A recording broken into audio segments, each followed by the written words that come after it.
As you can tell on Woodworking with Wes today, we're making doors. And I wanted to show you what I do to sand a door all the way through to paint shop ready. These are paint grade doors. They'll be painted white.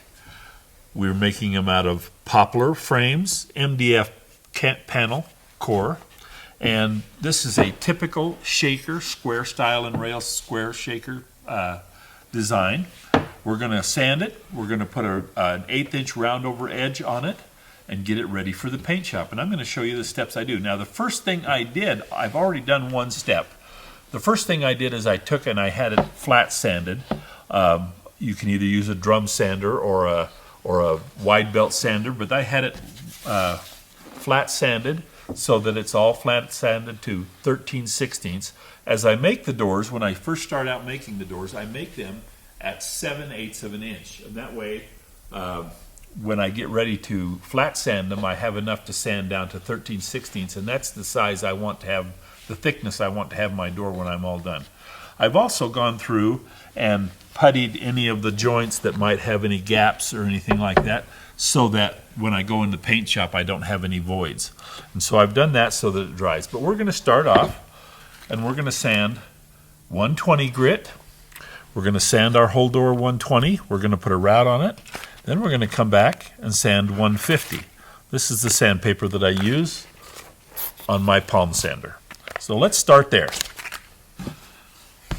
I always start on the back side first, work my way around to the front.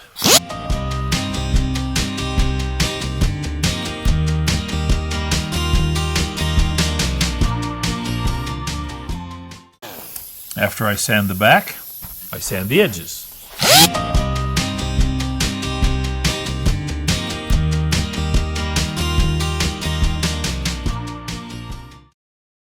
And then off to the front.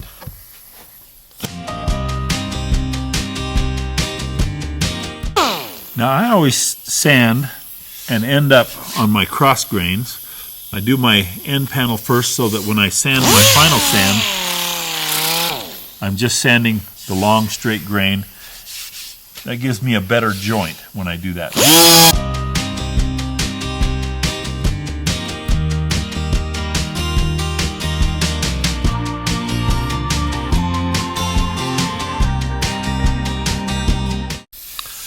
Okay, nice and smooth. I was taught as a young apprentice it was okay to see a joint, but it was never okay to feel one. Now that we do a lot of painting, you definitely don't want to feel your joint, because when you get done, you don't want to have any joints or grain showing. So it's got to be perfectly smooth for a paint grade door. Next thing, route the edge.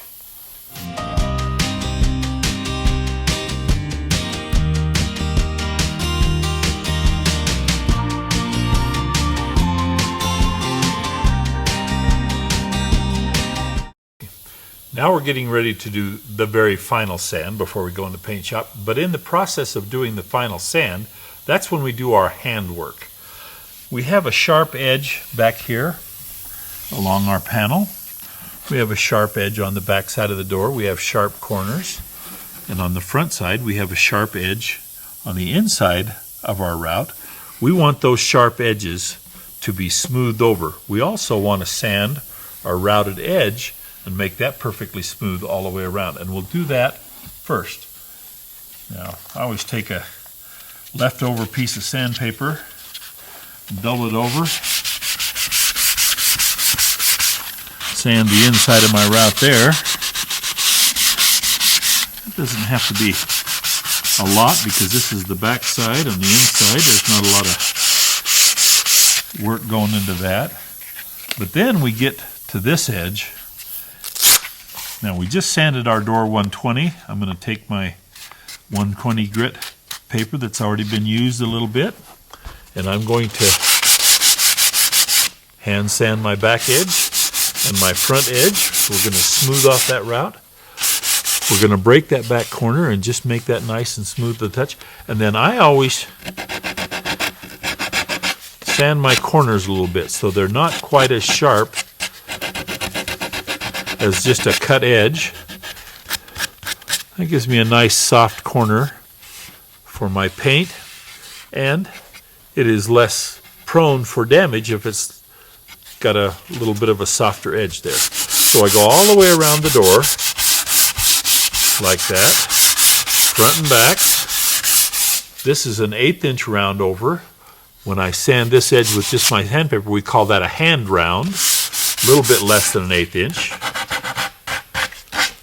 Soften our corners again. Go back up here. And we'll do that same thing all the way around, making sure we get our route on the front. Soften our corners. Back on this edge. Hand round on the back. Sand our route real good so that our route is nice and even all the way around.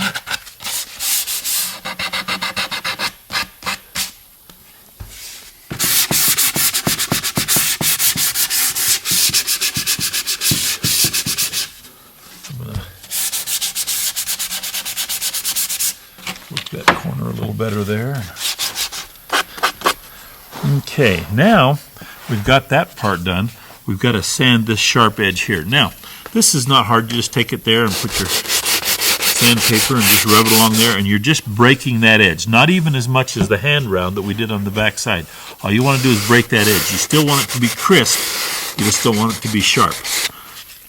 One thing you need to be careful now, on a paint grade door it's not as critical, but if this was a stain and lacquer door, you don't want to get your sandpaper down there and scratch your panel. That'll show up when you stain and lacquer.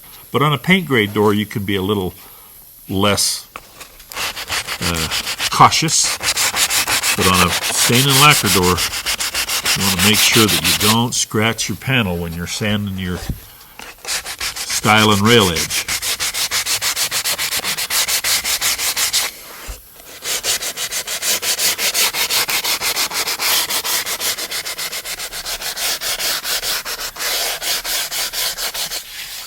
Okay, we've got our edges all nice and sanded.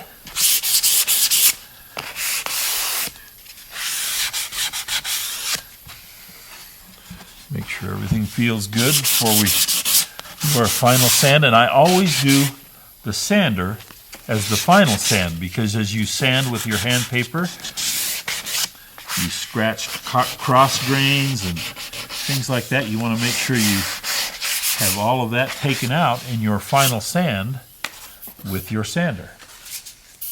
Okay, here we go.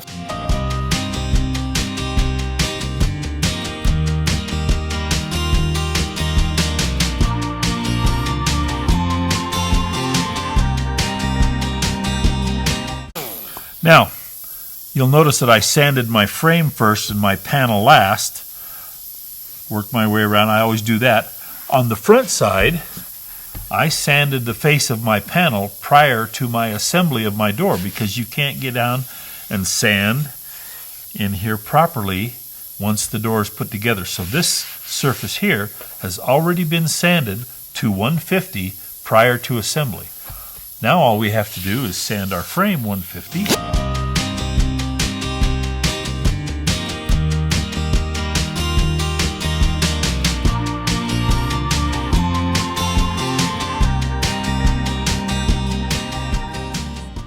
And there we are. Now I have an air sander.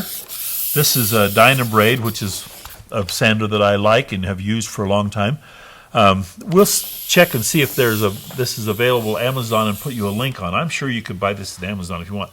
But also, you can get the same kind of palm sanders in electric sanders. So a palm sander works great because it isn't just a back and forth movement or anything like that. It really gives a nice polished sand. I've used several different kinds of sanders over the course of many years.